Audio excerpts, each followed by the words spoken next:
নমস্কার, আমি Tanushree Mitrapal, reiki master teacher. কি যে বিষয় নিয়ে আলোচনা করব সেটা হচ্ছে 2026 সাল অর্থাৎ 1433 বঙ্গাব্দে বৈশাখ মাসের পূর্ণিমা অর্থাৎ বছরের প্রথম পূর্ণিমা বুদ্ধ পূর্ণিমা কবে অনুষ্ঠিত হতে চলেছে, তার পূর্ণাঙ্গ সময়সূচি, পঞ্জিকা অনুসারে অর্থাৎ পূর্ণিমা তিথি কখন শুরু হচ্ছে কখন শেষ হচ্ছে, পূর্ণিমার নিশি, ব্রত, উপবাস, গঙ্গা স্নান ও দান, শুভ সময় কি রয়েছে এবং সত্যনারায়ণ পুজোর সময়, এবং জানব শাস্ত্র অনুসারে কি করবেন, কি খাবেন এবং কি কি নিষেধ রয়েছে। অবশ্য করেই পুরো আলোচনা করব। তার আগে প্রত্যেক দিনের মতো যেটা আপনাদেরকে মনে করিয়ে দিই, যদি আমার চ্যানেলে প্রথমবার ভিজিট করেন তাহলে অবশ্য করেই চ্যানেলটা সাবস্ক্রাইব করে নেবেন।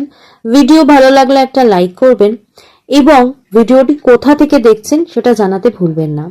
আর যদি ভালো লাগে তাহলে আত্মীয় স্বজন বন্ধু বান্ধবের সাথে শেয়ার করবেন, যাতে আমার ভিডিও নোটিফিকেশন বা আমার ভিডিওর যে মোটিভেশন সেটা সকলের কাছে পৌঁছায়। আজকে আলোচনা করছি বুদ্ধ পূর্ণিমা। বুদ্ধ পূর্ণিমা বা বৈশাখ মাসের পূর্ণিমা হলো হিন্দু মাস বৈশাখী পূর্ণিমা তিথি, যা চৈত্র পূর্ণিমার পরে আসে। এই দিনটি অপরিসীম আধ্যাত্মিক গুরুত্ব রয়েছে, কারণ এইটি বিশ্বাস করে বৈশাখ মাসের সমাপ্তি নির্দেশ করে। এই দিন দান, উপবাস এবং ভগবান বিষ্ণুর প্রতি উৎসর্গিত। অনেকে এই দিনটিকে ভগবান বুদ্ধের জন্মবার্ষিকী হিসেবে উদযাপন করেন। ভারত ও বিদেশে বুদ্ধ পূর্ণিমা হিসেবে পালিত হয়। বৈশাখ মাসের পূর্ণিমা হল শুদ্ধিকরণ ও দানের দিন।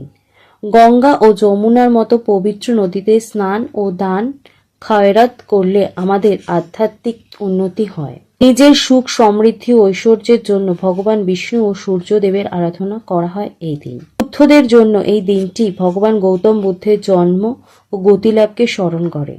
এই দিন দান, পূজা অবশ্যই করুন। ভগবান বিষ্ণুর আশীর্বাদ পেতে শ্রী শ্রী সত্যনারায়ণ পূজা করুন ও ব্রাহ্মণ ও দরিদ্রদের মধ্যে খাদ্য, বস্ত্র দান করুন। এই দিন দান অত্যন্ত পূর্ণদায়ক বলে বিবেচিত হয়। শাস্ত্র অনুযায়ী এই দিন কি করণীয়? সূর্যোদয়ের আগে ঘুম থেকে উঠে পবিত্র নদীতে বা ঘরের সাধারণ জলে গঙ্গার জল মিশিয়ে স্নান করুন। এটি অত্যন্ত শুভ বলে মনে করা হয়। মা লক্ষ্মী ও বিষ্ণু ভগবানের পূজা। বৈশাখ পূর্ণিমায় দেবী লক্ষ্মী ও ভগবান বিষ্ণুর পুজো করুন। লক্ষ্মী দেবীকে প্রসন্ন করতে ঘর পরিষ্কার রাখা এবং প্রদীপ জ্বালানো জরুরি। দান ধ্যান। অভাবী ব্যক্তি বা ব্রাহ্মণদের অন্ন, বস্ত্র এবং অর্থ দান করা এই দিনের একটি অত্যন্ত গুরুত্বপূর্ণ কাজ। সত্যনারায়ণের ব্রত। অনেকেই এই দিনে সত্যনারায়ণের ব্রত উপবাস পালন করেন, যা অত্যন্ত পূর্ণদায়ক ফল দেয়। চন্দ্রদেবের পূজা। রাতে চন্দ্র উদয়ের পর চন্দ্রদেবকে অর্ঘ্য দেওয়া শুভ বলে মনে করা হয়। তুলসী সেবা। বৈশাখ মাসে নিয়মিত তুলসী গাছে জল দেওয়া উচিত এবং সন্ধ্যায় প্রদীপ জ্বালানো অত্যন্ত শুভ এবং ফলদায়ক। এখন বলবো খাওয়ার নিয়ম বা কি কি খাবেন। সাত্ত্বিক খাবার খাবেন। এই দিন পেঁয়াজ, রসুন ছাড়া নিরামিষ বা সাত্ত্বিক খাবার খাওয়া উচিত। এছাড়াও ছাতু বা পায়েস জাতীয় মিষ্টি খাবার খাওয়া খুব শুভ বলে মনে করা হয়। পবিত্র অন্ন। উপবাস ভাঙার সময় বা দুপুরে হালকা বা টাটকা খাবার খাওয়া উচিত। শাস্ত্র অনুযায়ী কি কি নিষেধ? কালো পোশাক বা কালো জিনিস পরা, দান করা থেকে বিরত থাকুন। এই দিন ভুলেও মাছ, মাংস, ডিম বা যে কোনো নেশা জাতীয় জিনিস থেকে দূরে থাকুন। এগুলো গ্রহণ করবেন না। পূর্ণিমার দিনে দিনের বেলা ঘুমানো ঠিক নয়। বৈশাখ মাসের শুক্লাপক্ষের বৈশাখী পূর্ণিমা বা শ্রী শ্রী বুদ্ধ পূর্ণিমা ও ব্রত উপবাস 17 বৈশাখ 1433 বঙ্গাব্দ বা 1 মে 2026 শুক্রবার পালিত হবে। পূর্ণিমা তিথি আরম্ভ হবে 16 বৈশাখ 1433 বঙ্গাব্দ বা 30 এপ্রিল 2026 বৃহস্পতিবার 8টা 27 PM গতে। 17 বৈশাখ 1433 বঙ্গাব্দ বা 1 মে 2026 শুক্রবার 9টা 38 PM। গঙ্গা স্নান ও দানের শুভ সময় 1 মে 2026 শুক্রবার সূর্যোদয় থেকে রাত 9টা 39 PM পর্যন্ত।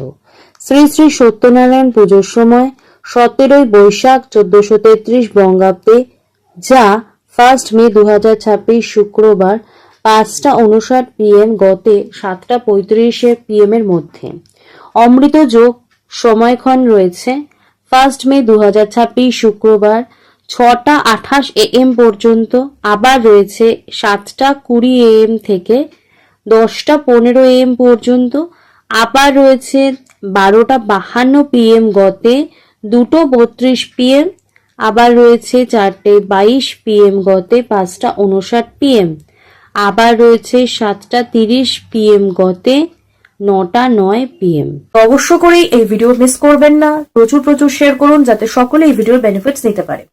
তো আজকের আলোচনা এখানেই শেষ করলাম। সকলে সুস্থ থাকবেন, ভালো থাকবেন, নমস্কার।